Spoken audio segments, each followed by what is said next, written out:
Hi everyone, how are you guys doing? So first of all, let me welcome you guys to the Unacademy JEE English. This, as you know, is a brand new channel by Unacademy, which is India's largest online learning platform for IIT JEE. And this is a series that I'm hosting for class 12 students, mainly meant for a revision, quick revision for all their class 11th and 12th topics. So the topic that we are discussing right now is gravitation, and this is a quick review lecture 2 of gravitation. So we took our first lecture yesterday where we discussed some of the concepts, and we'll be taking over rest of the concepts, and we'll also be discussing some previous year questions of the JEE Mains that have been asked recently. All right, not actually recently, but actually in the last 15-20 years. All right, so before we get started with today's lecture, let me introduce myself for those of you who might not know me yet. So my name is Rohit Dixit, and I study mechanical engineering from IIT Delhi. And for almost past 8 years, I've been teaching physics for the IIT JEE exam. Now, I myself was All India rank 447 and All India rank 182 in the two stages of the IIT exams that I took. Also qualified the NTSC Stage 2 examination, and I was in the top 1% in the NSEP, which you better know as the first stage of the Physics Olympiad. Now, I've already coached many students to top ranks in the IIT JEE. In my offline teaching experience, now is a chance for me to guide you guys here online. So how can you guys make sure that your studies are going uninterrupted in even in this lockdown and you are achieving your dream ranks and dream colleges? So one very good way of doing that is to get yourselves the Unacademy subscription. So as I said, up to last year, even all my teaching was offline. So I also had to adapt and I had to move online. So why not start with the best? All right. So that's what you can also do. You can, when you get the subscription, you'll get benefits like live classes where you get to interact with your educators. You also have live polls and leaderboards, which keep these classrooms highly interactive and fun. So your studies are going as if they would have, in any offline setup. So your learning never stops, and in fact, you're getting the best quality education. Now, you also have test series and analysis sessions which keep you on your toes and help you be aware of your standing in the competition at all times, which is very important, trust me, for a competitive exam like JEE. Now, you also have live doubt clearing sessions. So this is another great feature of all Unacademy Plus courses. So every fourth session in an Unacademy Plus course has to be a live doubt clearing session, so that after every three teaching sessions, whatever doubts you may have, it may be regarding theory, it may be regarding problem solving, you can get all those doubts cleared in these live doubt clearing sessions. Now, on top of all these benefits, Unacademy is now also providing you the chance to study from the topmost educators all across India from the comfort and safety of your home. So all the top educators from be it in the Kota region, which were be it in Delhi. So you have access to everybody from the comfort and safety of wherever you may be. All right, so that's I think a great opportunity and a great chance to learn from the best. Okay, which you wouldn't have even gotten in any offline setup. Okay, and here you have complete choice of picking up the teacher that you want to study from. Now, so how do you get this amazing subscription? Hi, Amod Kumar. How are you? So the way to get started is first you need to install the Unacademy app. Now, please realize that once you install this app, now even if you want to have a taste or a flavor of what the subscription is going to be like, there are a lot of free courses. So once you install the Unacademy app, you can avail free classes, avail free courses, and a lot of special classes. So make sure you first have installed the Unacademy app and you unlock yourself already a lot of free courses and special classes. So that will help you get an experience of what it is going to be having that subscription. Okay, so try out these classes. They'll be amazing experience. Trust me, and you will realize that the learning on Unacademy Plus is far superior than anywhere online. All right. Now, once you've installed the app, if you want to go ahead and get yourselves the subscription, then this is what you need to do. You'll need to go to the plus section of the app, select your goal as IIT JEE, and click on that get subscription button. Once you do that, you'll be redirected to the payment page where you can select out of two kind of subscriptions that Unacademy offers right now. One is going to be plus subscription, another is the iconic subscription. The fees of various subscriptions is as mentioned here. And here you'll have a box which will say, do you have a code? So don't forget to use the code RD Live there. So this code will get you a flat 10% off on all your fees. All right. So the fees mentioned here is after your 10% off. All right. So in any case, now the plus subscription is the one which unlocks all the features of Unacademy Plus. You can enroll in all the courses that you that you see on the subscription, and go and study from any of the topmost educators, enroll in any of the course, and watch pre-recorded lectures also of the courses which have been held previously. Now, also, when you click on proceed to pay, you will realize that you have a lot of no-cost EMI options available for making your payments. So trust me, even for these amounts, which are already very competitively priced, so you will not need to bother, because you can break your payment into any number of easy EMIs that you are comfortable with. You will realize that this subscription already is at a very reasonable cost. A 12-month subscription costs about 2,800 a month, and the 24-month subscription costs about 2,100 a month. Trust me, this fees is way less than what you will have to pay in any of the offline setups. Any reputed offline setup would charge you at least 4 times to even 10 times this fees. I have been associated with some of the topmost education institutes offline.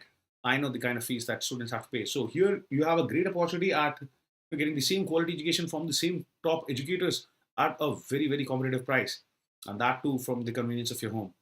Now, moving ahead, if you want to take your JEE preparation up a notch, then you can opt for the Iconic subscription. What is Iconic subscription? The Iconic subscription will take your IIT JEE preparation to the next level. So what happens in the Iconic subscription is, so you have all the benefits of the Plus subscription, plus you are assigned personal coaches. So this is very great. You get individual attention, individual mentoring at a very close level. You also attend a lot of IIT JEE workshops. Then you receive time to time expert guidelines. You also have a study planner, so that helps you that for you to stay on track in your quest for cracking the JEE. All right, so I know a lot of people struggle with this. They are not able to get themselves a good study plan, and not able to stick to this. So with Iconic subscription, it will be made sure that you are sticking to a good study plan, and your studies are going smoothly without any lag or any backlogs. Now also you will have special test analysis sessions, wherein you will be given constant feedbacks as to where you need to improve. Trust me, with these features, you're so hello Rajesh, hi S Pandey, how are you guys doing? With these features, as I said, your IIT JEE preparation will be taken to the next level. All right, so if this is the kind of guidance you're looking for, if you're looking for a more personal guidance, more personalized guidance, then you can go for the Iconic subscription. Now, in case you're wondering, okay, maybe I don't know how to enroll this, and I'm not sure, I can't maybe even afford this. So there is another chance for you to win the subscription. So I hope all you guys must have heard of the Unacademy Combat, right? So Unacademy Combat is, if you didn't know, the most competitive gamified IIT JEE battle. It's a live competition where you compete with your peers in a live quiz of IIT JEE. So one, because of the number of entrants, you are getting a very good practice and a good ranking. So great understanding of where you are lying in terms of the competition. So it's fun. It's a good practice. It's a good thing to get self aware of your standings in the competition, and of course you stand a chance to win a lot of rewards and prizes. So if you do well in this quiz, then you can win yourself some cash prizes as well as a lot of Unacademy subscriptions. The next quiz is going to happen live on the 20th of December. You can enroll now for that quiz using the code RD Live. And if you've been following my lectures, I'm sure you'll do well in this quiz and you will win some really cool prizes. So, hello, good evening, Aftab, and good evening, Mahi, and hello, Dilip. So, good evening to you. I'm great. I'm great. Thank you for asking. How about you? How's it going? All right. So, another news now: a class 10th boot camp is going to get set up for IIT JEE 2023, and this camp is going to be organized from the 13th of December to the 19th of December. So, all class 10th students who are planning to, start studying for their IIT JEE can attend this camp, get a taste of how it's going to be while preparing for IIT JEE, and plan ahead. All right. Those of you who are following us on the JEE English channel of YouTube can connect with us on the Telegram app using this link. So this will make sure that you're receiving all the time notifications and you are attending all the lectures and amazing sessions that are happening here on the JEE English channel. All right. So without any delay, let's get started with today's discussion. Okay, this is a quick review of gravitation and this is part 2 of that review. So we'll start with a JEE Mains question, which was asked in 2019. So this is related to the discussion that we had yesterday. The question says a solid sphere of mass capital M and radius A is surrounded by a uniform concentric shell of thickness 2A and mass 2m. So you have to figure out the gravitational field at a point at a distance of 3r from the center. Okay. Good luck. Try this. Let's see. Let's see if you can solve this. Hi Motilal, how are you? All right. So let's see you guys try this, and let's see how many of you can figure this out.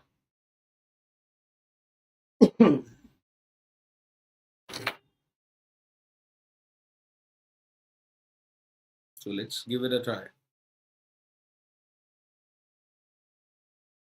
Now, hint here would be you should realize that uh, there is a parallel of Gauss law in gravitation also, so you can use that for calculating this one. Okay, so good luck, and let's see how many of you get this correct. Okay,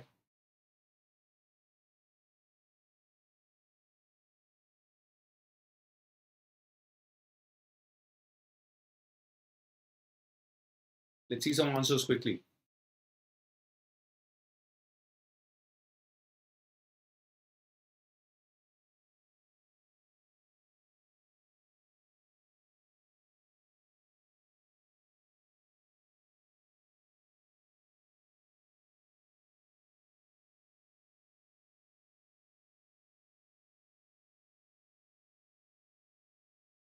All right, I hope everyone's trying. Okay, see how many of you can get this figure out.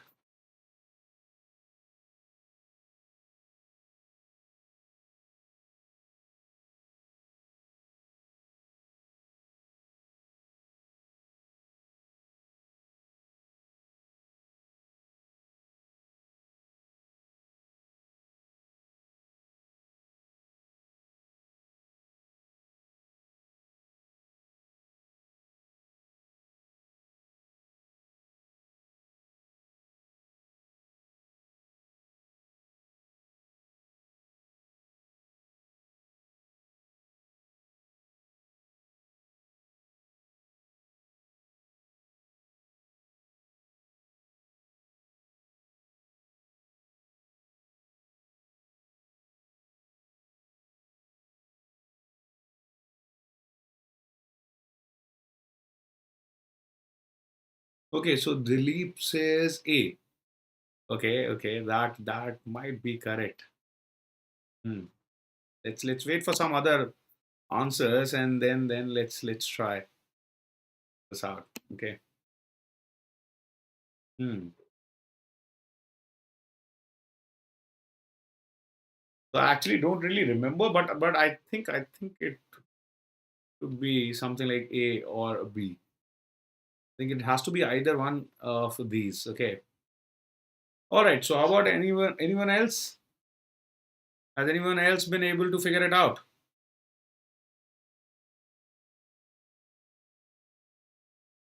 Okay.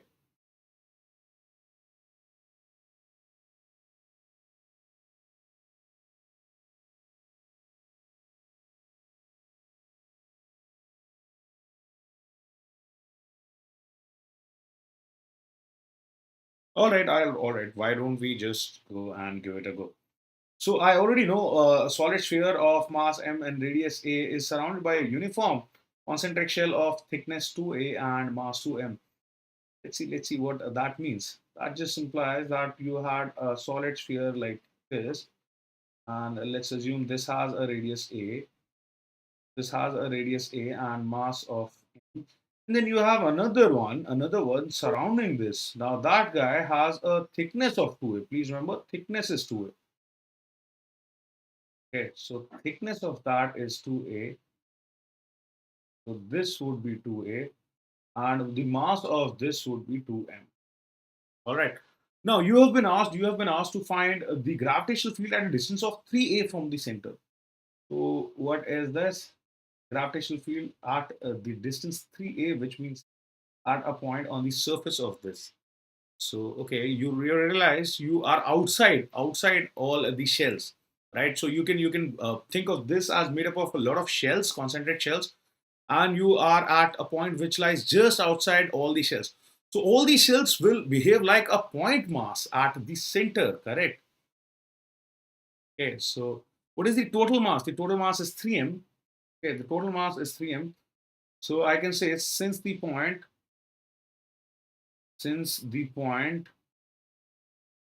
lies just outside the surface,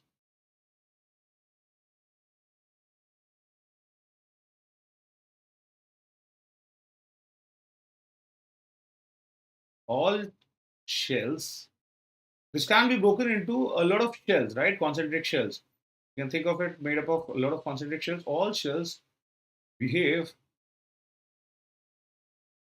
as point masses kept at the center, right? You must have studied this.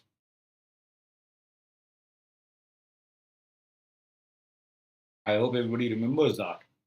So I can essentially think of this as, a 3m mass lying at the center, and then what would be the gravitational field at the edge? So obviously gravitational field intensity I. So if I only am interested in the magnitude, so let's only write the magnitude because I know the direction would be readily inwards. So because of symmetry, okay. So I would be G times 3m over 3m over 3a whole square. That is it. That's it. So that will give you, in fact, gm by 3a square. So gm by 3a square. C is the correct answer. Okay. Dilip, you messed up. Okay. You forgot that the total mass was 3m now. All right. So the answer would be gm over 3a square, not option A. Okay. The total mass is 3m. Okay. Please realize that this uniform concentric shell has a mass of 2m. So the total mass would be 3m and not 2m. I think you took the total mass as 2m and that's why you got A, okay? The correct answer is C. You need to be careful. You need to be careful about your solutions. This was an easy question. Again, you would have missed out on this. Anyhow. Let's move forward now. Next, we'll start our discussion about the acceleration due to gravity, okay? So now, when a body falls under the influence of gravity alone, so gravity is the gravitational force of Earth that it applies on different objects. Okay, then the acceleration of the body is called acceleration due to gravity. Okay, numerically, this acceleration is always equal to the gravitational field intensity at any point. So obviously, by definition, the gravitational field intensity was force per unit mass, and the acceleration due to gravity would also be force upon mass. So it will be force per unit mass. You realize numerically the gravitational field intensity and the acceleration due to gravity will always be equal. Now, gravitational acceleration does not depend on the mass of the object, but on the mass of Earth and the distance of the object from the center of the Earth. Again, something which is very obvious, but a lot of times you guys forget this. Okay, right? So it doesn't matter what you have, any mass that you throw off from a height, everything will accelerate with a constant acceleration, that is g. Right. So now we'll quickly go over the variation of g. So again, a lot of questions are asked from this, so you need to remember these formulae. So you realize the gravitational field intensity at any height h above the surface of the Earth, how much would that have been? So you know that I would have been g mass of Earth over a radius of Earth plus height this whole square, right? And what we do is, if I take RE, which is the radius of the Earth, common, then what do I get? I get I equals GME over RE square into 1 plus H over RE whole square. Correct? So this is what G is, which is what you need to remember. Small g, acceleration due to gravity, was G times mass of Earth over radius of Earth whole squared. So you realize this is the formula that you will get. And if you have considered a special case where your height is much less than the radius of the Earth, then you can use a binomial approximation, and then your g dash, which is the height, the gravitational acceleration at any height h, becomes roughly this. But please remember that this is valid only under this condition. Okay, so do not apply this if that condition is not valid. Okay, so make sure. There is a very common mistake that students do. Even when h is comparable to r, they use this formula and get the wrong result. Okay, so you need to be careful about this. Next, if you go into a depth, you already remember, you should remember that the gravitational field intensity was gm r over r cube, correct? So this would be small r can be written as r minus h. So this would become small g. So you can rewrite this as small g times 1 minus d over r, correct? So that is how you get this, because small r is nothing but r minus d. Okay, that's the radius, that's the distance from the center of the earth.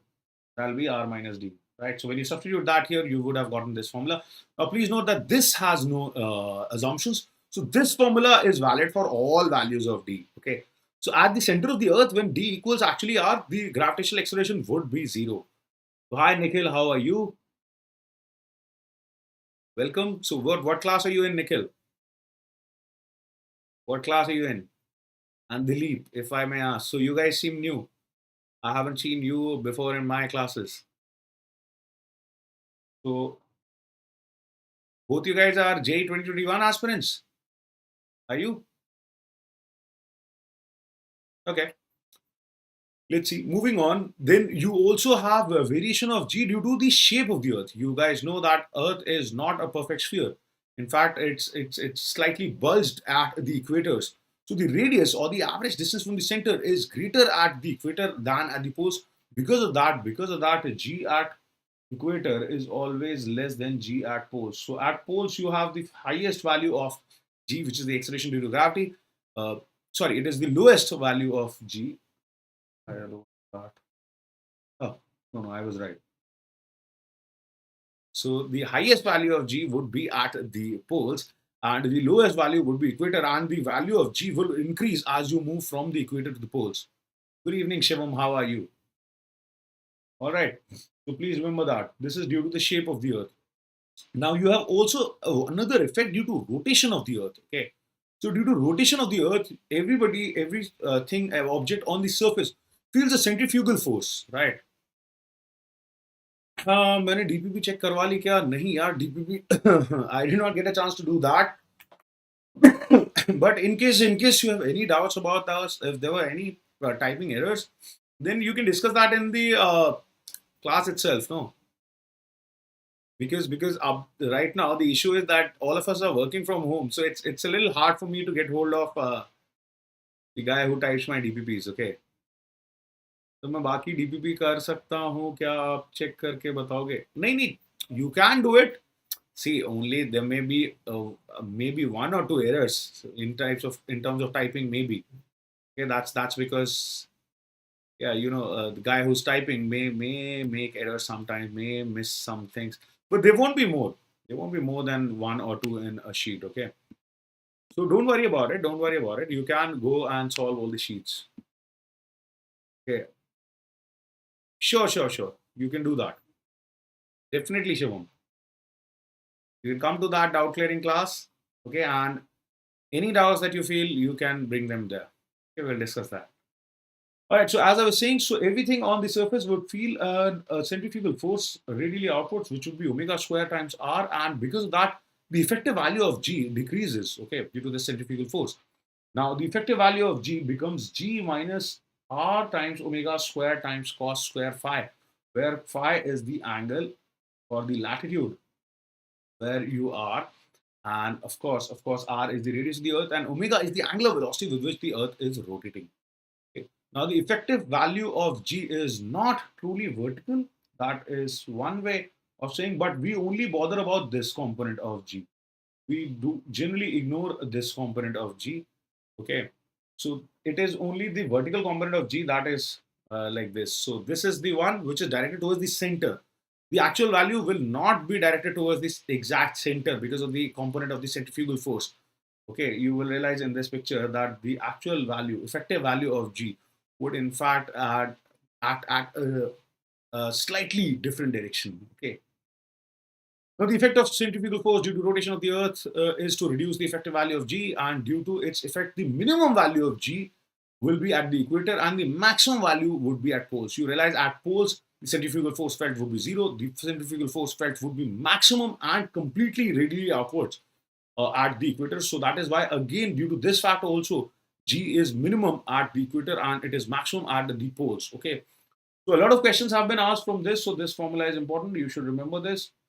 For equator, what does it become? So G at equator, you will realize at equator, the phi would be 0. So this becomes G minus R omega square. This is a very, very important formula. They have asked a lot of questions about this. Okay, so they often like to ask you this question: what should be the omega, or what should be the duration of the day for which the acceleration due to gravity at the equator will become 0? So that's a very commonly asked question. So if you put in this thing, if you put this as 0, then you can figure out what should be the omega, and if you figure out the omega, you would be able to figure out the length of the day. Okay. So as the omega increases, the G at the equator will decrease. If you increase it enough, you will realize that the effective value of G can drop down to 0 at the equator. Okay, so questions have been asked from that. So remember this formula. If not this, then remember this at least. Okay. Next, so let's try one question which was asked in JEE Mains 2009. Okay, so it says the height from the surface of the Earth at which the gravitational acceleration becomes G by 9 in terms of Earth's radius is given by, okay, where G is the acceleration due to gravity. So why don't you give this a try? At what height? Please pay attention to the language of the question. You have been asked to calculate the height. At what height will the value of G become by 9 times G by 9 times the acceleration due to gravity at the surface? Okay, so let's see if you can figure this out. Hurry up.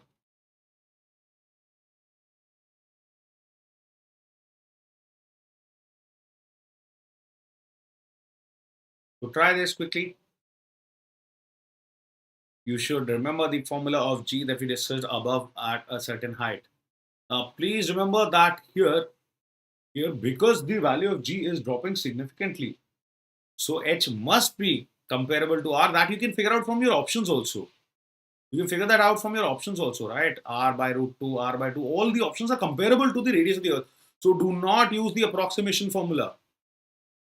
Okay, तो शिवम से sir मेरे test में आया था कि अगर time period increase कर दिया तो ओमेगा पोल्स पे ज्यादा होगा या इक्वेटर पे इनसाइड अर्थ और आउटसाइड अर्थ? Please answer. एक मिनट, क्या हमारे टेस्ट में क्या आया था? अगर टाइम पीरियड इंक्रीज कर दिया तो ओमेगा पोल्स पे ज्यादा होगा।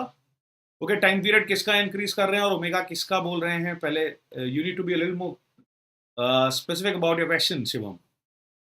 Okay, so please, if you can be a little more precise with your statement, because I think there is something wrong with the statement that you are putting up here.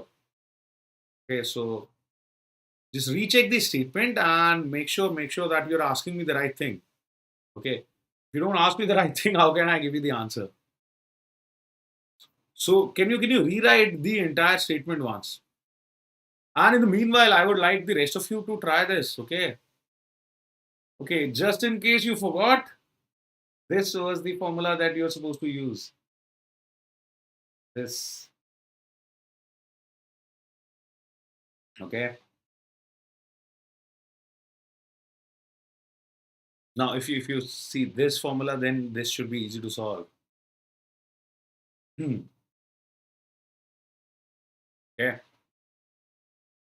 Yeah, Shivam, I'm still waiting for you to just correctly phrase your question. Okay. Just phrase your question correctly and precisely, please.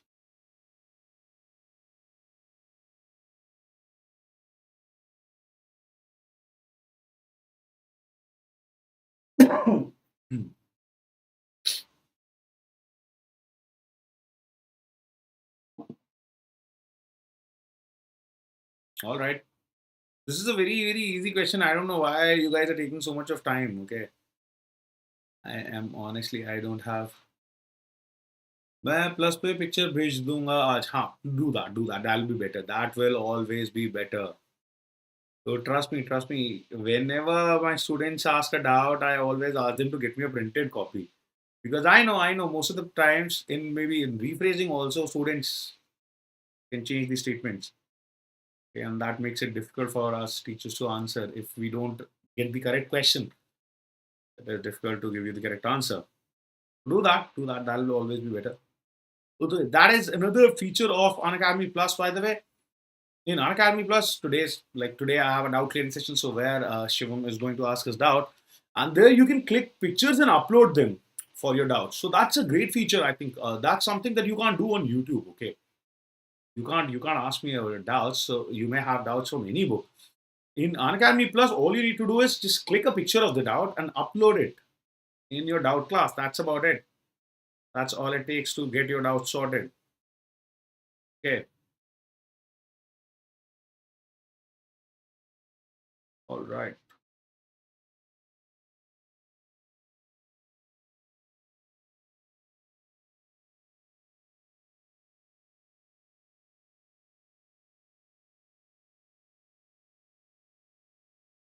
So hurry up. Let's see some answers.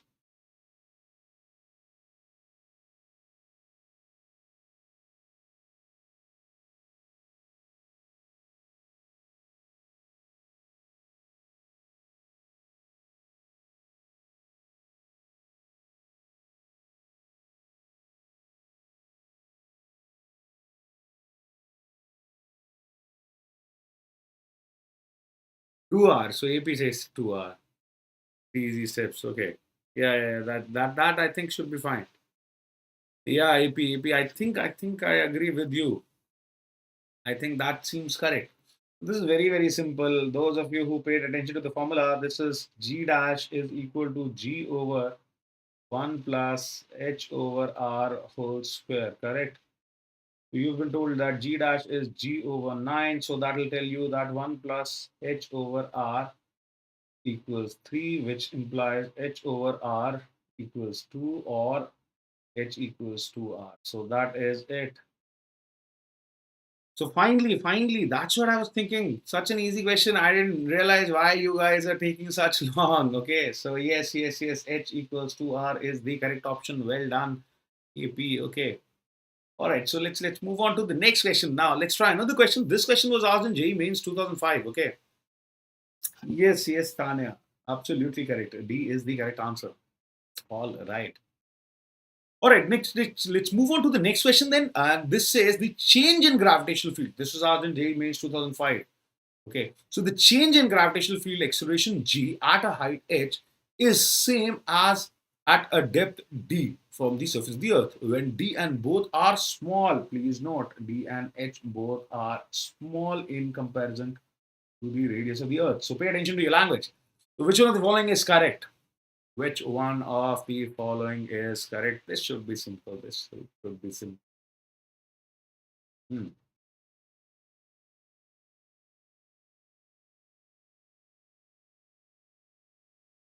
Hmm. So again, J Mains likes asking such straightforward, simple questions from you. So if you just remember your formula, that's about it. That's about it. You will be able to answer all these very, very easily. Okay. So please remember the assumption. Okay, so AP says B. All right. So how about others? Can we have some more answers, please? Can we have some more answers?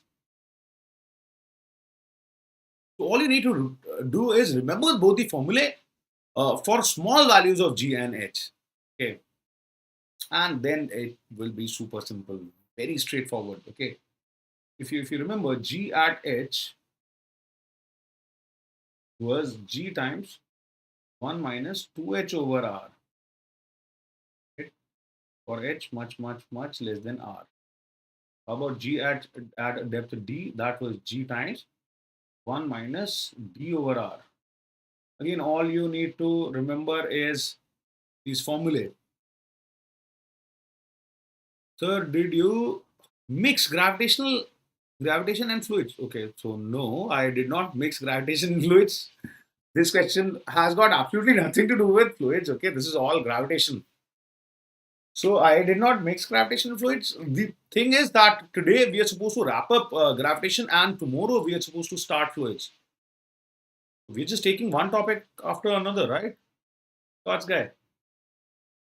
So okay, please remember, that is why I keep telling you this. These formulae are important. This is important. You must remember this. If you just remember these formulae again, this is important and this is important. Both are important and must remember formulae.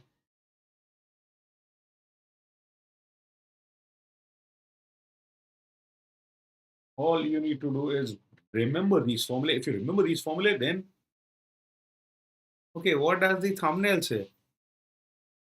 Okay, all right, I wasn't aware of that. I will check it out surely.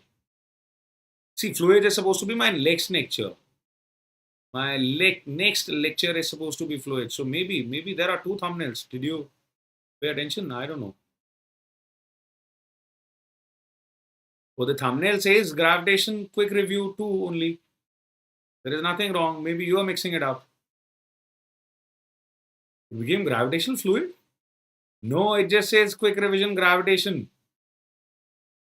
And then you have fluids, quick review fluids. Okay, I think the thumbnails are fine.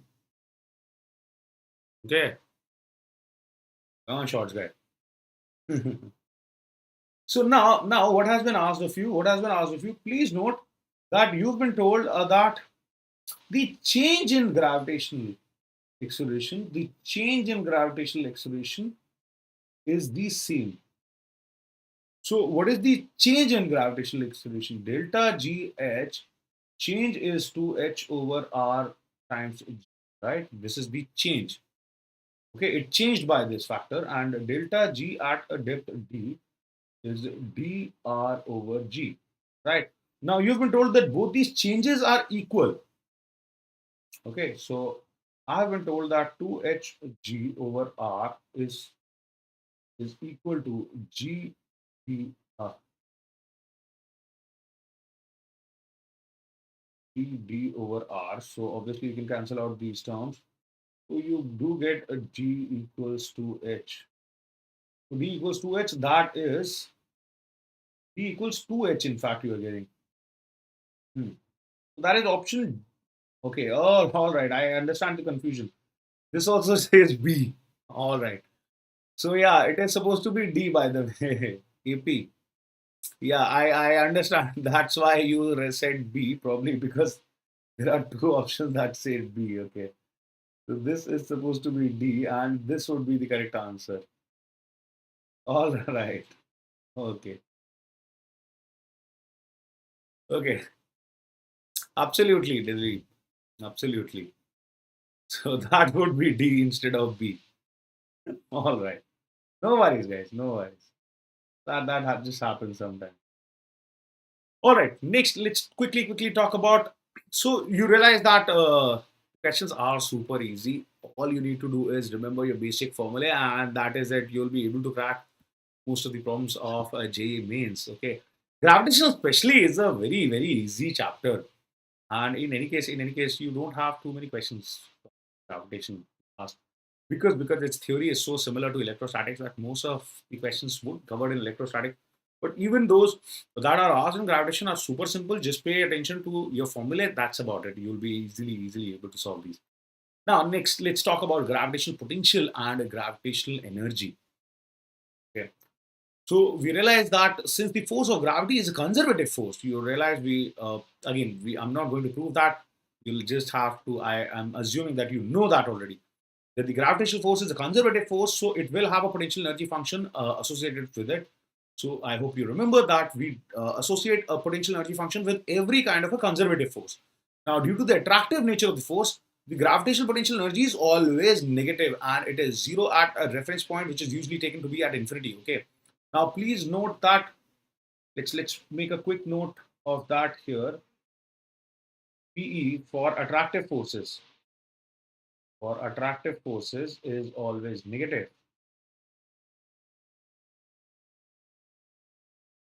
and for repulsive forces, positive.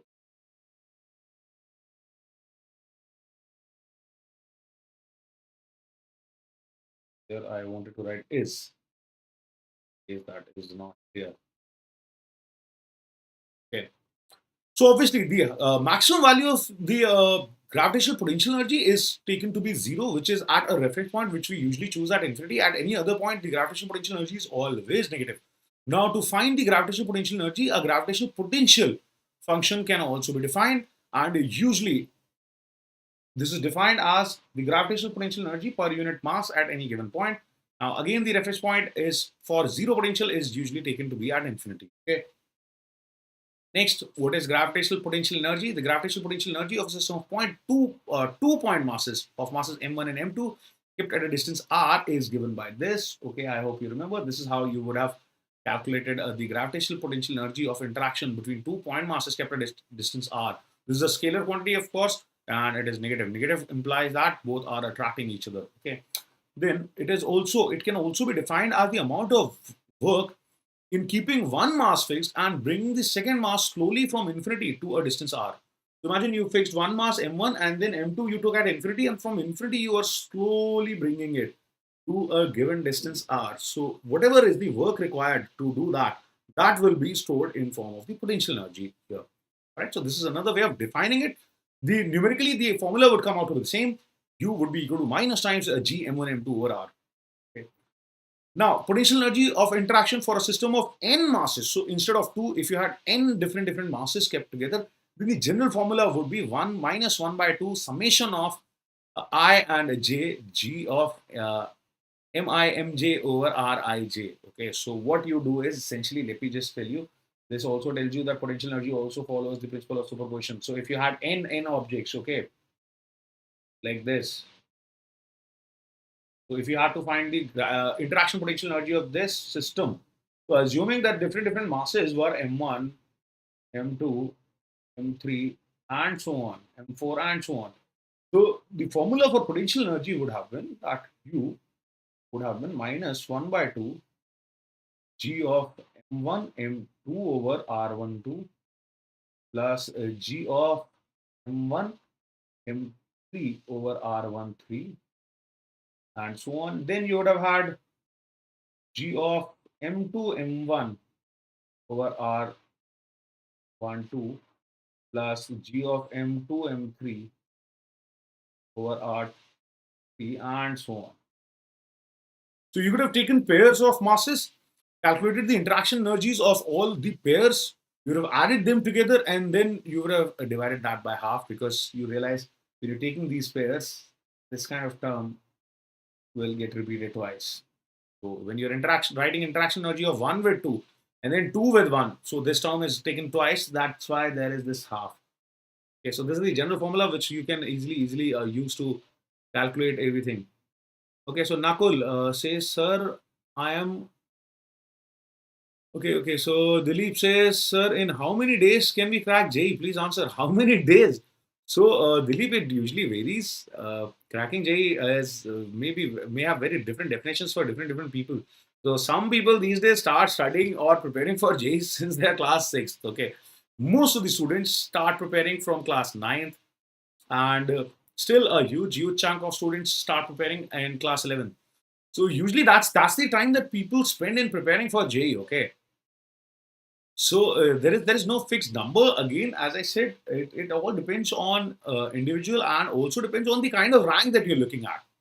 So when you say you're looking to crack JEE, so somebody might be looking to crack it with maybe a 10,000 rank or a top 10,000 rank. Somebody might be aiming for a top 5,000 rank. Somebody might be aiming for a top 100 rank. So the definition and hence the effort required will vary. Okay, so there is no straightforward answer for that, so to say. All right. Plus, I don't even know what is the background of your preparation already. Okay, so a lot depends on that. If you have already have a very strong background, wherein in your school only you have done a lot of hard work, so then you may require a lesser amount of time for focusing on a JEE again. Also, are you focusing on cracking JEE mains or advanced? Again, a huge difference. Okay. So let's see what Nakul says. Nakul says, Sir, I am an board student. I crack JEE in 2021 in 3 months. And can I will get 3 months? Okay. So I'm not sure what you're trying to say exactly, Nakul. So first of all, again, when you talk about crack JEE, so if you are aiming for a decent rank, definitely that can be done. If you're aiming for a top rank, that would be very difficult, but then depends on how much hard work you can put in 3 months. So again, in 3 months, somebody might be studying for 2 hours a day. You might be putting up like 10 hours a day. So it's not about the months, but it's more about the effort that you are putting in. So if you put in enough effort, 3 months is decent enough again to get a decent rank. Okay, you in 3 months. I think I could have managed at least a top 15,000 rank or a top 10,000 rank maybe if I pushed it a little extra in 3 months. Okay, so yeah, you can manage a top 10,000 rank also in 3 months. But for that, hopefully you should have studied your NCRT well and you should have some basics right. Okay, if you have your basics right, then if you want to build up from there, then yes, in 3 months, I think you can do a lot. There is a lot that you can do. Okay, so that is what I wanted to say. Hmm. Now let's move forward. So this is how you calculate the gravitational potential energy. Now let's talk about the gravitational potential. So there is a difference between potential energy and potential. Okay, gravitational potential is a scalar field produced by mass configurations, just like the vector field of gravitational, uh, just like the vector gravitational field. So now you can say whenever you keep any mass at any point, it creates two kinds of fields. Any mass kept at any point creates two kinds of fields. So it creates a vector field, which is the gravitational field, and also creates a scalar field, which we call the potential field. So the idea is that your gravitational fields, which are the vector fields, they apply forces. Okay, so these are responsible for applying forces, and then the potential field that you have, they provide potential energies. So that is what you can think of that. You can imagine that a mass creates a potential at all points in space. Okay,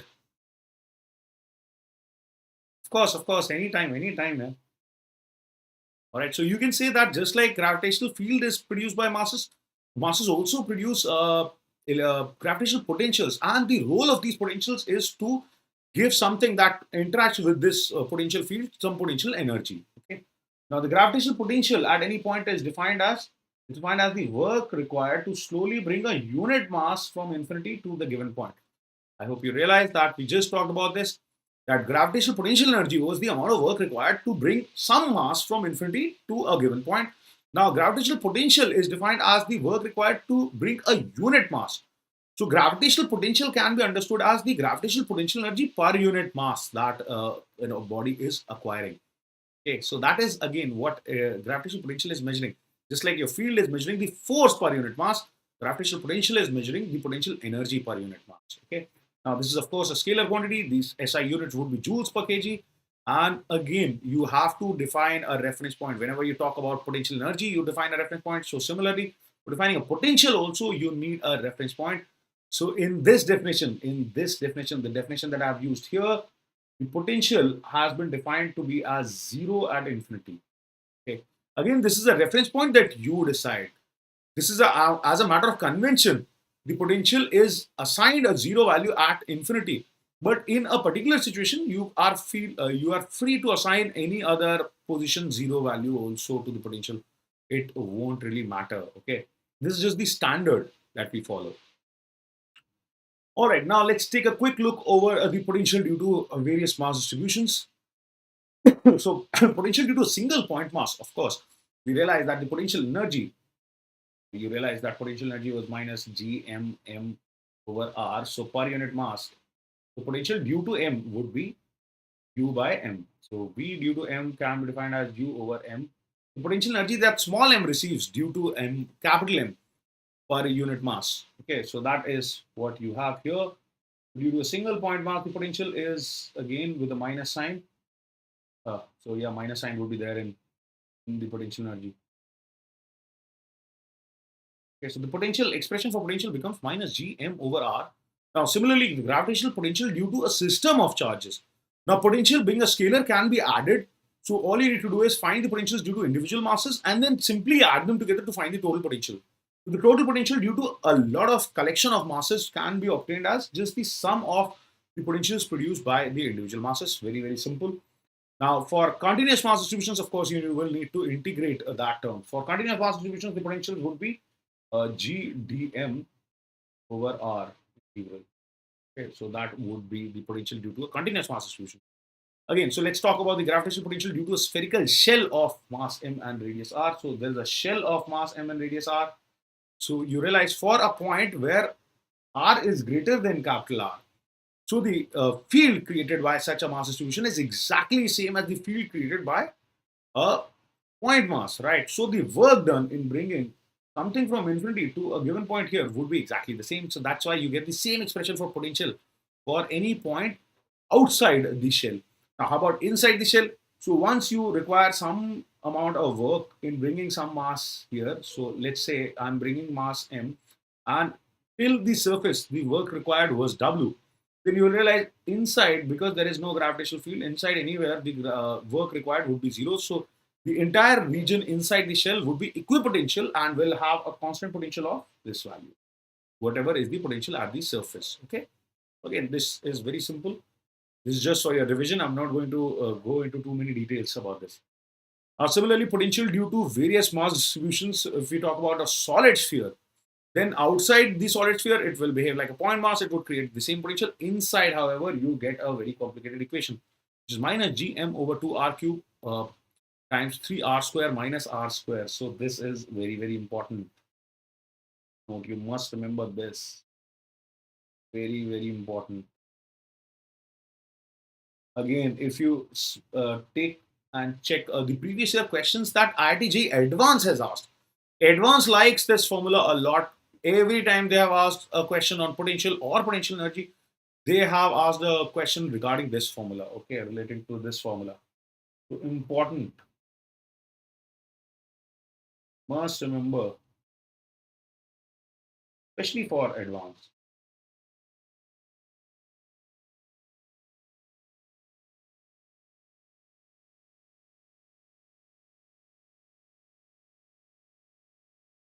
So trust me. These days, even mains people are trying to take it up a notch. So they have also started asking slightly tricky questions. So you can even expect questions on this formula from mains people as well. So don't forget that. Again, this is also must remember. Okay, this is also must remember. You may have questions from here, and this is an easy enough formula. This would be easy for you to remember in any case. This is a tough formula, so that is why I am specially telling you to memorize this. So there are a few things in physics that you need to memorize. Okay, so this is one of them. This is one of them. You can't afford to get this derivation done like every time you need this, right? Most of the formula I won't tell you to memorize. You can easily derive them, but if you check out the derivation of this formula, the derivation is pretty big. So you won't want to waste that much time. And this, a lot of questions are asked from this formula, so it's always better to memorize this formula. All right, so why don't we get some practice now? So back from theory to some previous year questions. So this question was asked in JEE Mains 2004, and it says if the value of G, the acceleration due to gravity, okay, so if G is the acceleration due to gravity at the surface of the Earth, the gain in potential energy when an object is raised for to a height equal to the radius of the Earth uh, from the surface of Earth will be. So what will be the energy gain in potential energy? Please realize gain in potential energy has been asked, right? So what is the gain in potential energy when you raise an object from the surface of the Earth by a height which is equal to r, which is the radius of the Earth? Okay, so try this. Try this. This is slightly tricky. So you know that you use formula mgh. You cannot use that here. Mgh can only be used if g was considered to be constant. Okay, if you don't consider g to be constant, then you can't use the formula mgh for gain in potential energy. Please remember that. That is just an approximation. How I will even show you how. Okay, I will show you how that is an approximation. Okay, so quickly try this.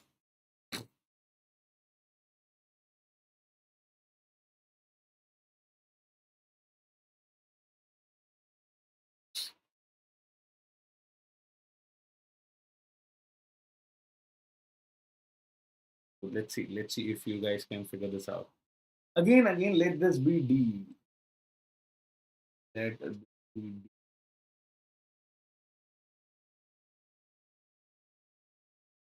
All right, quickly try this. This should be easy.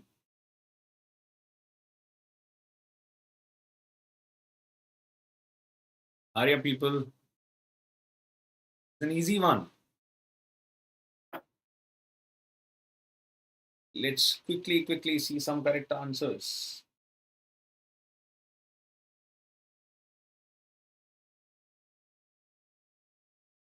Meanwhile, I'll help myself with some water.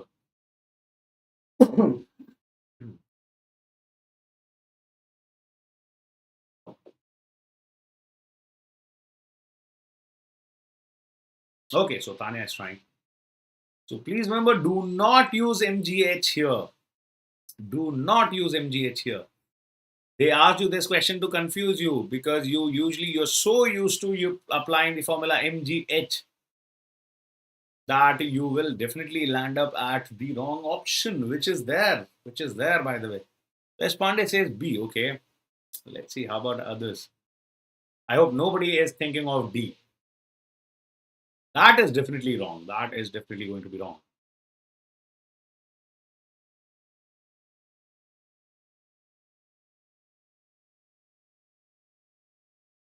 Okay,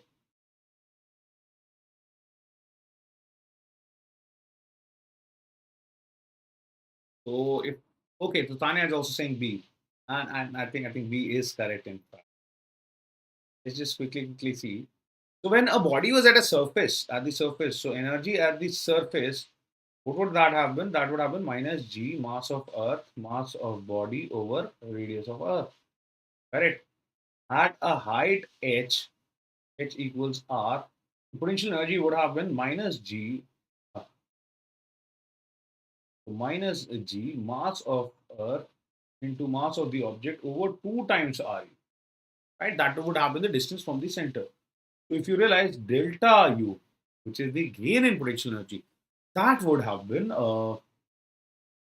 plus G M over 2 RE. Right. So if you multiply this with RE in the denominator and you multiply this with RE in the numerator, then what you have? You will realize this term is nothing but G. This is 1 by 2 MGRE. Okay, I hope. Dilip says D. So see, I told you, you guys, somebody will mess up. भैया MGR नहीं use करना है, MGH नहीं use करना है. The correct option is B. MGH is an approximation, by the way. Let me show you. Let me show you. So you realize potential energy at the surface would have been this. At any height h,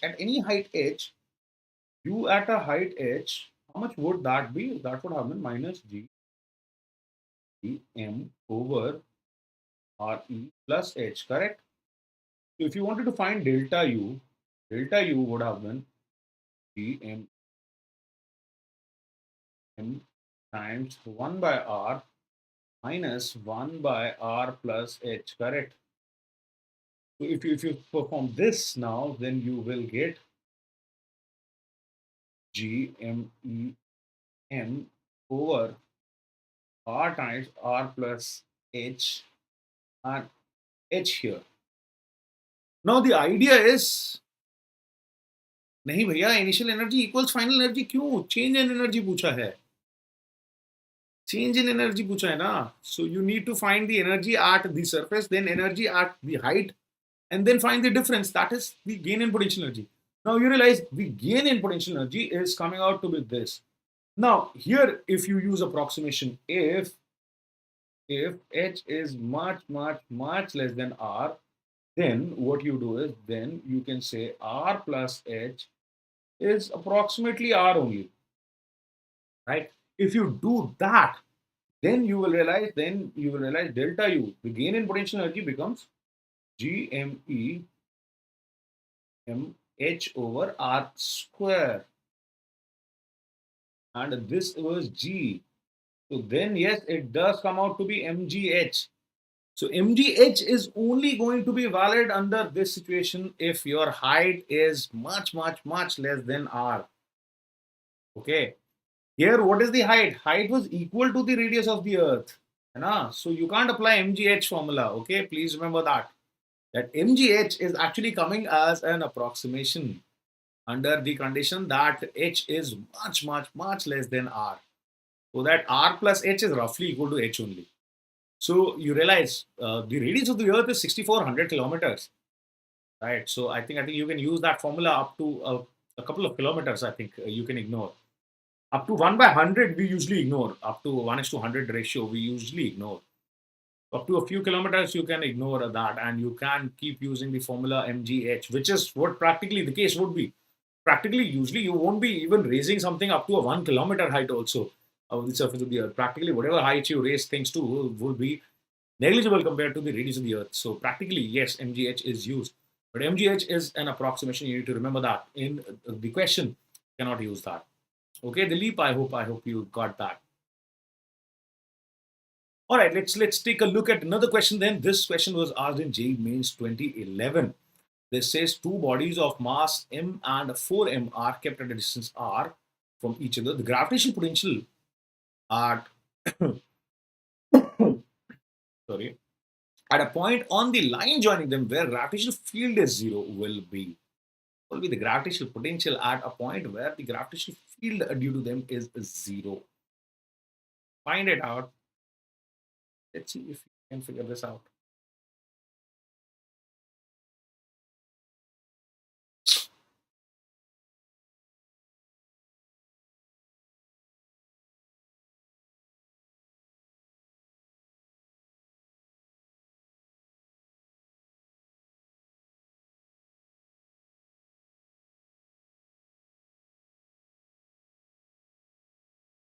I hope you realize what the question is saying. You keep two masses on a straight line, then there will be a point on the line joining them where the gravitational field will become zero. Right. So what is the potential at that point? What is the potential at that point? That is what has been asked. Again, a very simple question. So AP says C. Okay. Let's see some other answers. See if others agree with AP or not. Okay. Okay. So Espande is also trying. How about other people? I hope you guys are trying again. Let's see if you get this right. So first you'll need to figure out where that point lies, where the gravitational field becomes zero. And then at that point, find the potential due to both the masses and then add them up together. Okay. That's as simple as that. Okay, let's see. So S Pandey also says C. Okay, so that is fine. I think we are getting two C answers at least. So let's see. Let's see if that is correct. In fact, so you have one mass m, and then you have another mass which is 4m. Correct. Now on a line joining these guys, so this is a distance r. Right. Let's say that the point lies somewhere here at a distance x from this.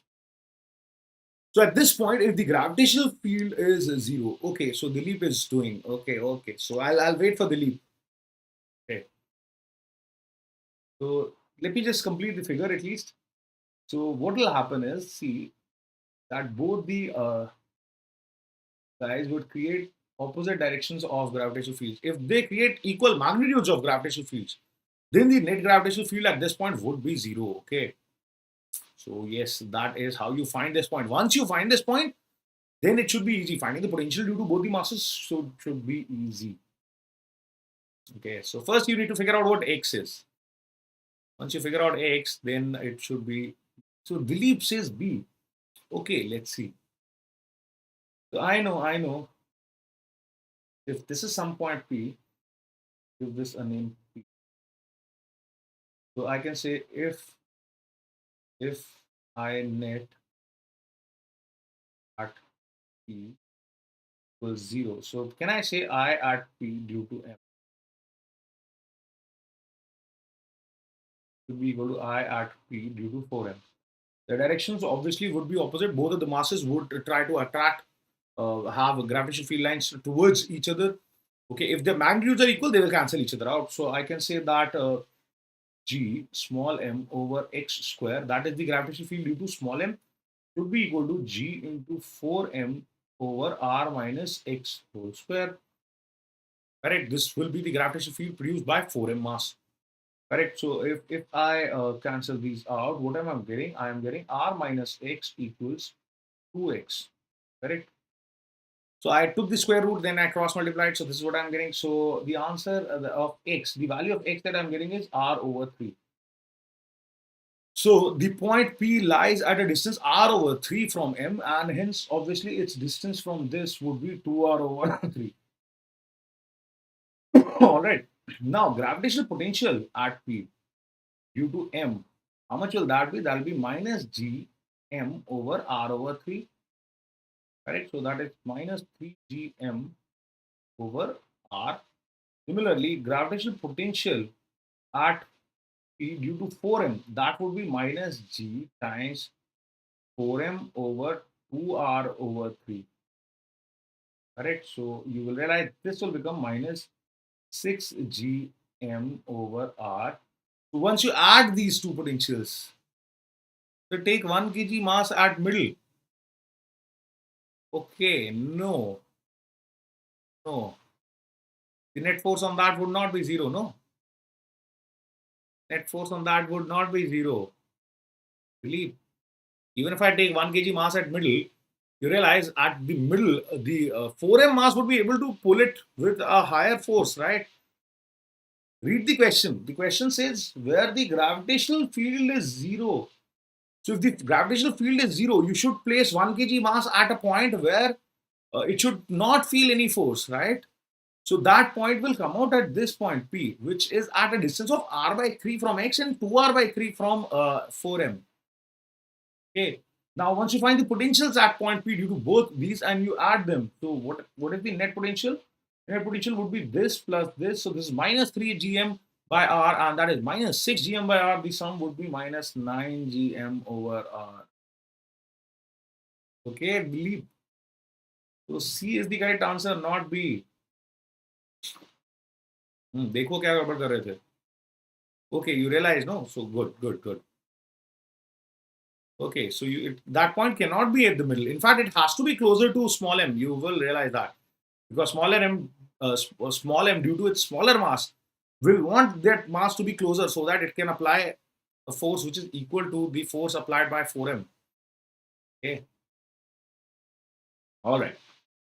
Now let's try another question. This question was asked in JEE Mains 2015 now. This says from a solid sphere of mass capital N and a radius small r, a spherical portion of radius r by 2 is removed. Okay, as shown in the figure. Taking the gravitational potential V equals 0 at infinity, find the gravitational potential at the center of the cavity thus formed. You have to find the potential here at the cavity of this shape. Okay. So from a solid sphere. So solid sphere has a mass m. Please note, again, be always careful about the language. The solid sphere has a mass m and a radius r. Okay, so what will be the gravitational potential after this cavity has been removed? That is what you need to figure out. Okay.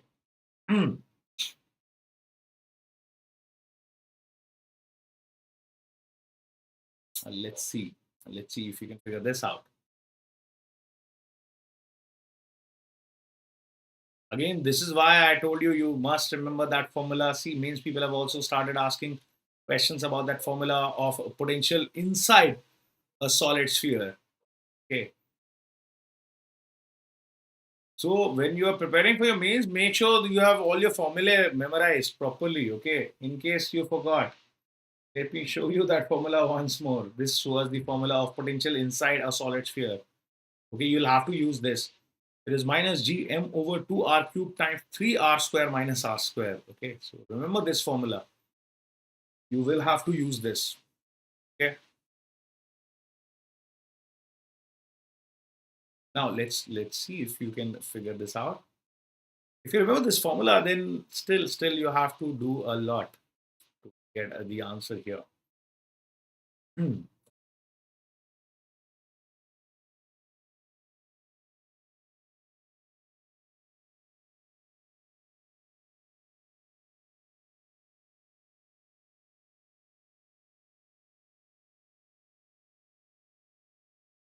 Let's see.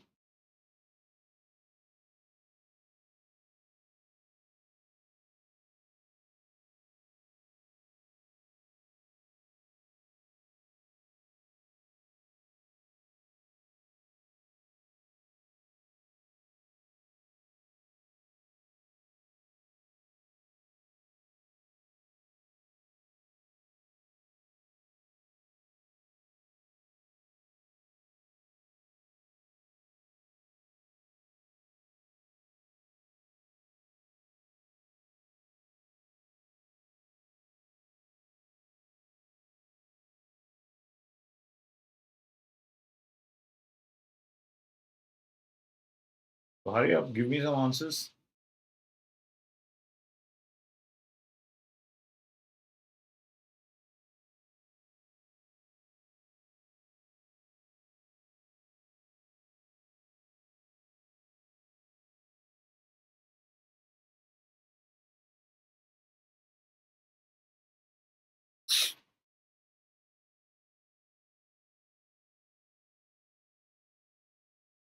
Let's see.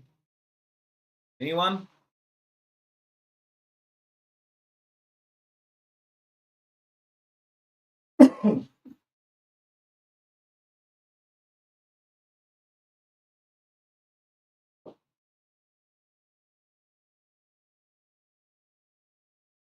Please let me know who all are trying at least. Let me know who all are trying.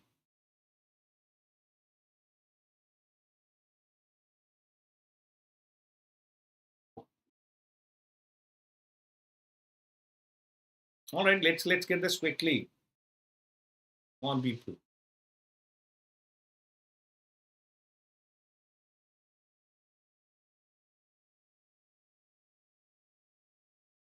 Hurry up, hurry up.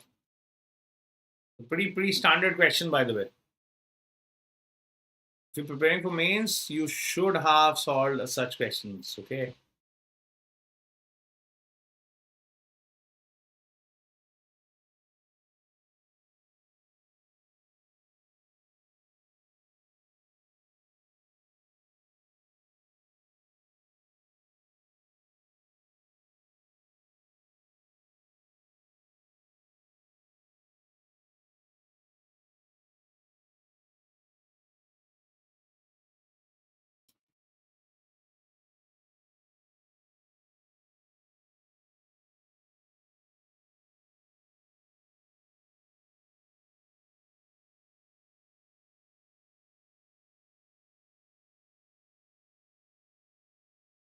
Okay.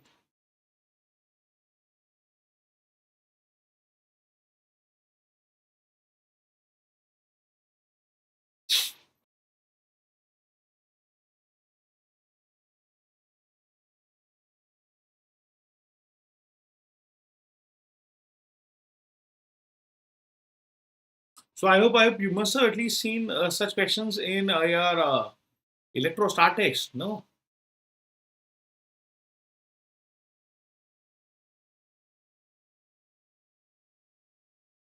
you should have seen such questions. Your electrostatics.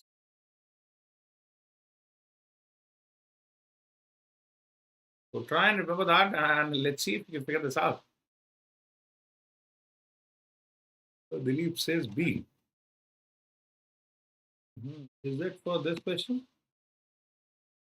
Okay.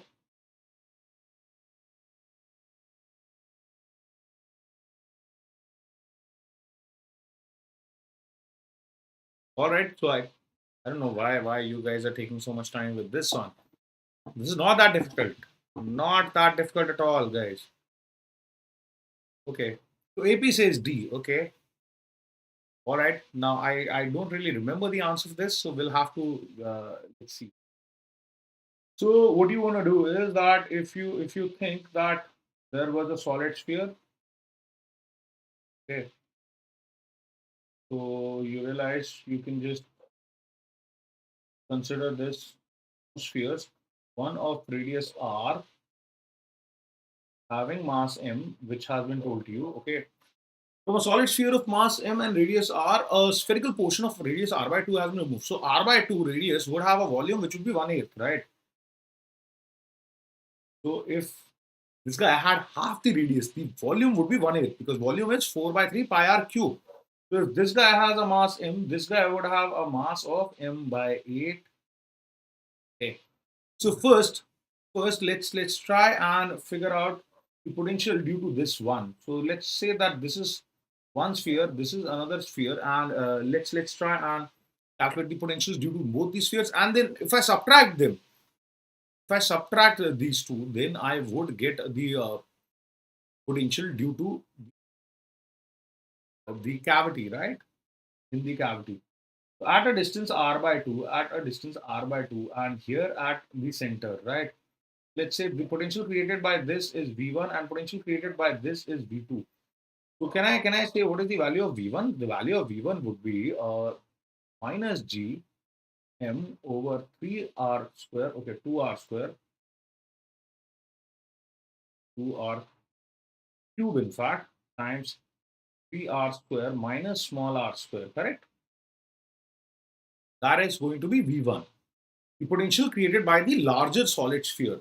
Let's see how much that is coming out to be. So that will come out to be minus Gm over 2r cube times you have 3r square minus r by 2 whole square, correct? That is 12. Okay, so 12 and denominator is 4. So 4, 12, 11 by 8. That is minus 11 over 8 Gm over r. That is what I'm getting as my V1. Okay. Okay, so I got two answers as zero, as D. Okay. How about V2? V2 is the potential created by the smaller sphere of mass m by 8. Okay, at its center. So for that, I will again use this formula. But in this minus, here I will write 2 times r by 2 whole cube. Right? Instead of mass, I will write m by 8. Then here I would have had 3 times r by 2 whole square minus 0. Correct. So what is the value of V2? Let's see. What is the value of V2? V2 is coming out to be minus. Okay, so this is 1 by 8. This 8 and this 8 would have gotten cancelled. So I am getting m by 2 r cube. And then you would have had inside, you would have had 3 into r square over 4. So here you are getting minus 3 over 8 e m over r. What to write G here? Correct. Now the net potential, obviously, the net potential V would be equal to V1 minus V2. So that will come out to be minus taking common. I will have an G m over r also. I can take common. I'll have 11 by 8 minus 3 by 8. So that is 8 by 8. So yes, the answer is minus Gm by r. Okay, so that is the answer. Minus Gm over r, D, option D. Absolutely correct, guys. Well done. All right, I hope everybody followed this. What we had to do. You assume a solid sphere first of the mass m and radius r. Then you assume the sphere that has been removed, which would have a mass of m by 8. Why? It has half the radius. So you realize the mass it would have would be 1/8 because its volume is 1/8. Okay. Now you find the potential due to the solid sphere first at that given point, and then you find the potential due to this. smaller sphere which has been taken out, and then subtract both, and that is how you would have gotten the net potential. Okay, I hope everybody followed, and yes, option D is the correct answer. That is what we are getting, and as said by S Pandey and Ankit. ये समझ में आ गया? Dilip, did you follow this? I think थोड़ा सा आपको revision की जरूरत है. इस टाइप के क्वेश्चंस ऐसे होते हैं. So get some more revision and a little bit more practice, okay, and then you should be fine. Okay. All right. Now let's quickly talk about the satellite motion and escape velocity. Okay, so what are these things? So first we'll talk about binding energy. So if any object is bound in the gravitational field of Earth, then the total mechanical energy of the Earth and the object system is always negative. Please remember this. Okay, now the modulus of this mechanical energy, the modulus or the magnitude of this total mechanical energy is known as the binding energy of the system. Why? See, at infinity, if both these guys are separated by infinite distance, what is the minimum total energy of that system? The potential energy is zero, and if the kinetic energy of the system is also zero, so the minimum energy of the system, which are separated by an infinite distance, is zero. So if this guy has some negative x energy, if you give it positive x energy, then you can make the total energy as zero, and hence you can be able to separate these two to an infinite distance. That is where we can say that one has escaped the gravitational field of the other, because the gravitational field would theoretically extend up to infinity, correct? So that is what this is. That is why the magnitude of this total energy is called the binding energy. This is the energy that is keeping it bound to the gravitational field. This is the energy which is required to separate the object. Okay, so if you give this much positive energy to the object, it will get separated and will be able to completely escape the gravitational field. Right? Then we have escape velocity. So what is escape velocity?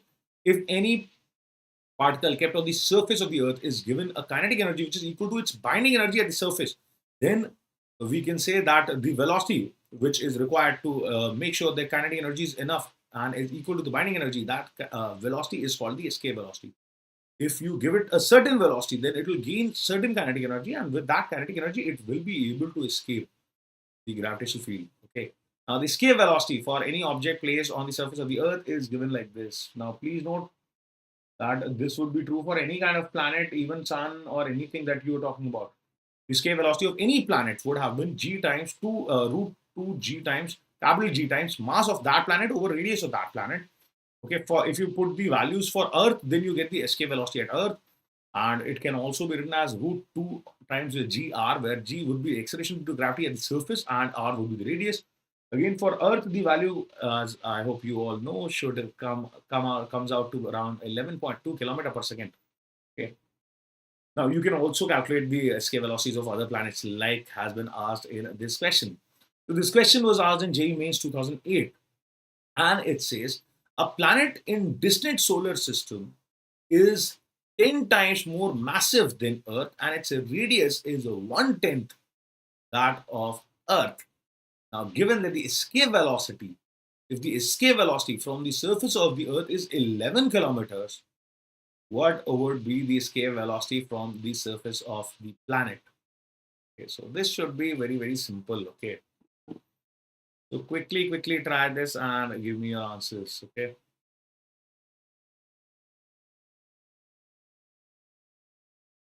mass of the planet is 10 times the mass of Earth, and radius of the planet is 1/10 the radius of Earth. Again, this is a very super easy question. If you just remember your formula, that's it. All you need to do is remember your formula. Most of the mains questions are direct formula based. If you remember all your formula well, then trust me, at least 50% of the paper you can just crack like that. Okay, so AP says C. Okay, yes, absolutely. This again is very simple. I hope you just paid attention to this formula. If you paid attention to this formula, then that's it. We're done.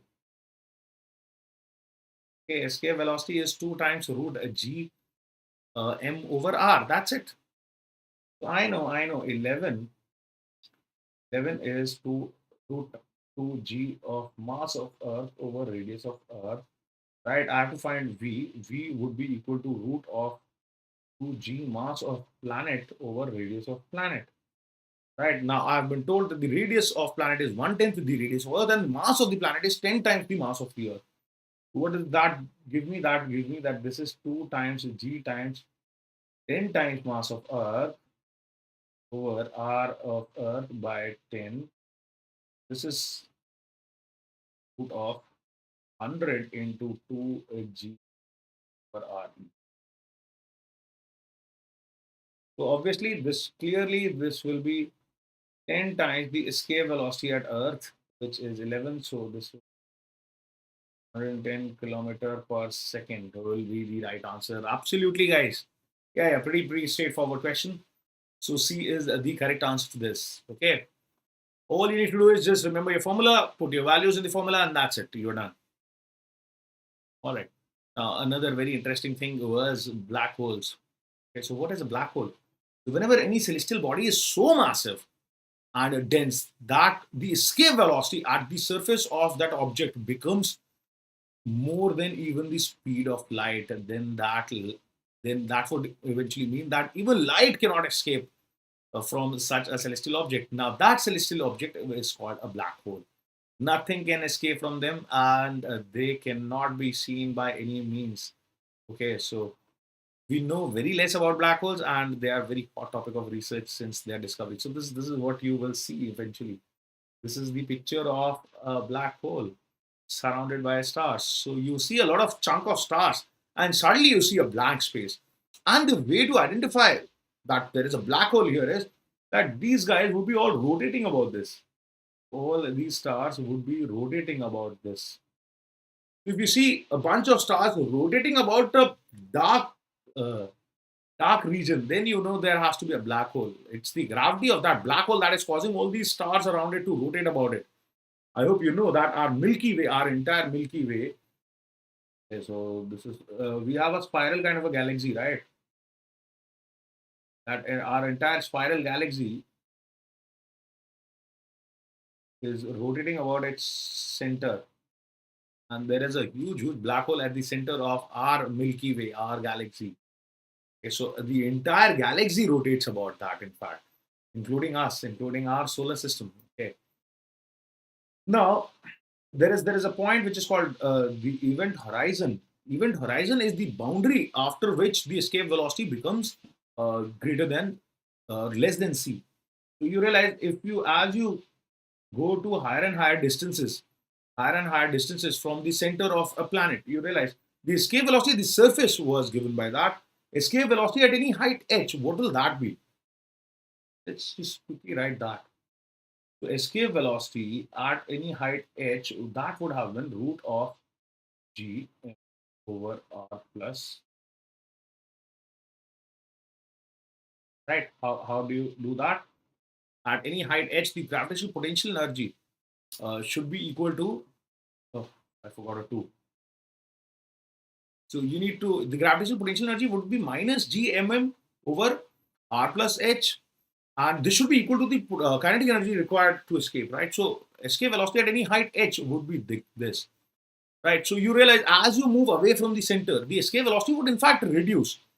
So in case of a black hole, what happens is that the escape velocity at the surface might, or the escape velocity near the center would be huge. And as you move away, this escape velocity would reduce. And after a certain distance, the escape velocity would become equal to c. So anything which enters this entire region will not be able to escape, because in this entire region, the escape velocity is greater than c. For this entire region, turns out the escape velocity, we escape, a bad idea writing to, maybe I'll stick to reds. So for this entire region, the V escape would be greater than C. Okay, and this region is called the event horizon. Okay, and the radius of event horizon can be calculated now. R is the radius of event horizon. At the boundary of the radius of the event horizon, you know that the escape velocity would be C. So you can say that C would be equal to root of 2 mass of black hole over the radius of event horizon. So if you can calculate the radius of the event horizon, which is also called Schwarzschild radius, you can estimate the mass of a black hole. Okay, that is how, in fact, we know the masses of different black holes. If you Google, so you will they will list you names of some commonly discovered black holes and their estimated masses. So how do you think they estimate the mass of a black hole? This is how they do it. Okay. Now you know how to estimate this radius. This radius can be estimated by parallax method. Okay. Once you estimate this radius, you can in fact estimate the mass of a black hole. So now usually a question from this comes, which is like this. This is a standard question that is asked from this topic. It says the maximum radius of Earth up to which it must shrink in order to become a black hole is. So you realize the size has to be such so that the Earth at its surface at least should have escape velocity which is greater than c. Okay. Then Earth would behave like a black hole. Okay. So this is a standard question. This question has been asked many times in the previous years. Okay. So let's quickly do this, and then yeah. So I needed some discussion over satellites. Maybe we'll do that tomorrow. In 4 or 5 slides were left about motion of satellites. So maybe I'll just start tomorrow's discussion with that, and then we will start with fluids. Okay. We'll finish up this discussion first, and then we'll start with fluids. Okay. So AP says A. Okay, that might be correct. So first of all, it cannot. Let's try and find the estimate. Okay. So you know what should be the radius of the Earth? If the escape velocity, the surface has to be equal to c. So can I say that c would be equal to root times c times mass of Earth over r small r, where small r would be the new radius. Okay. So can I say small r would be equal to g times mass of Earth over c square. So G was 6.67 into 10 to the power minus 11 into mass of Earth. Mass of Earth is roughly 6 into 10 to the power 24, I think. Okay, I think so, if I remember it correctly. Yeah, it is given here. 6 into 10 to the power 24. All right, over C square. So that would be 9 into 10 to the power 15. So even if you just wanted to check the order of magnitude, here you have 10 to the power minus 27, and then here you have this. Okay, so this goes with 2, this goes with 3. What you have is roughly 6.6. If I wanted to find the approximate value, 6.6 into 2 over 3 into 10 to the power of minus 3. You realize this is 2.2, and so this will be 4.4 mm in fact. So imagine A is the correct answer. A is in fact the correct answer, 4.44 mm. Absolutely well done. Okay. Now you realize for Earth to behave as a black hole, the entire mass of Earth must shrink to a radius of 4.4 mm, which will be less, be around half a centimeter. So 1 centimeter would be the diameter of the Earth. If the Earth were to get concentrated, the entire mass of Earth were to get concentrated in this space, then it would behave as a black hole. Right? Very interesting question. And this kind of question has been asked again. So you must remember this. Important formula. This is important for black holes. Okay, so that is it. That is where I would like to wrap up today's discussion because we have already run over time. Okay, so we will continue and we will discuss these rest of the things tomorrow before we start our discussion on fluids. So let's just wrap up today's discussion with that. Again, I hope you guys got some good practice and good revision. Okay, again, before I leave you, let me remind you that you should be getting your Unacademy subscriptions as soon as possible if you haven't gotten them already. So you realize you're missing out, and this is a competition. So the more time you waste, the you will be left behind in the competition. Okay, so don't waste any more time. Get the subscription, get your studies as soon as possible. So a lot of people were asking me, can we crack JEE in 3 months? Can we crack JEE in 2 months? So why do you want to burden yourself with all the extra hard work that will be required in doing so? Start early, start right, and prepare and prepare easier and get better ranks. No, so again, This is how you get your plus subscriptions. Go to the plus section of the app, select your goal as IIT JEE, and click on that get subscription button. Now, when redirected to the payment page, do not forget to use the code RDLive to receive a 10% off on all your subscription fees. Now, you can go for plus subscriptions or iconic subscriptions. Plus subscription, most of you know by now. Iconic subscription is one that will take your JEE preparation to the next level by assigning you a personal coach, by giving you IIT JEE workshops, by providing you time to time expert guidelines, by giving you a study planner, and having regular test analysis sessions. So, if you want a lot of personal attention, if that's the kind of student you are, you feel that I want more personal attention, if you're that serious about it, then you can go for the iconic subscription. Okay. Next, don't forget to register in the next Unacademy Combat event, which is going to be happening live on 20th of December. And you can enroll now using the code RD Live, track that quiz, and win yourself some cool prizes. Okay. Next, as I said, Unacademy is bringing you a class 10th boot camp. So, class 10 students who are still confused about the future can attend this boot camp. This is going to be happening from the 13th of December to the 19th of December. All right, so make sure you're joining this. Now, if you like today's lecture, then don't forget to press the like button and share it with as many people as you can, because this is quality content being provided by Unacademy to you guys completely free of cost. This is for those students who can't afford these subscriptions or for various reasons don't have regular access to this. Okay. So anyways, our effort is to make sure that quality education reaches as many people as possible. So to make that happen, share this video. Also, if you're new to this channel, you can subscribe and keep receiving regular notifications and keep checking out all the videos on a regular basis and keep receiving this free awesome content. Don't forget to press the bell icon, and the PDF notes of all the slides used in today's lectures would be available for download very soon.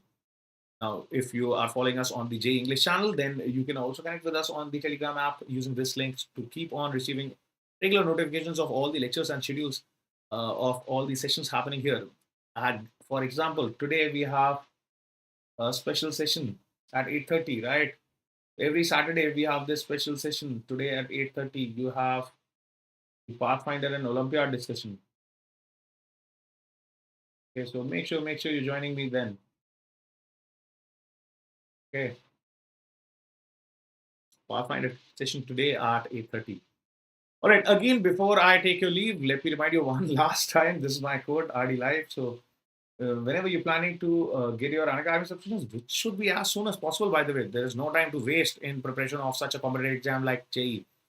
Okay. So don't forget to use this code RD Live.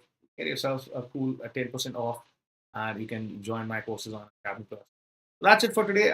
We will resume this discussion tomorrow, and I will see you guys tomorrow. Till then, you guys keep studying hard and keep practicing and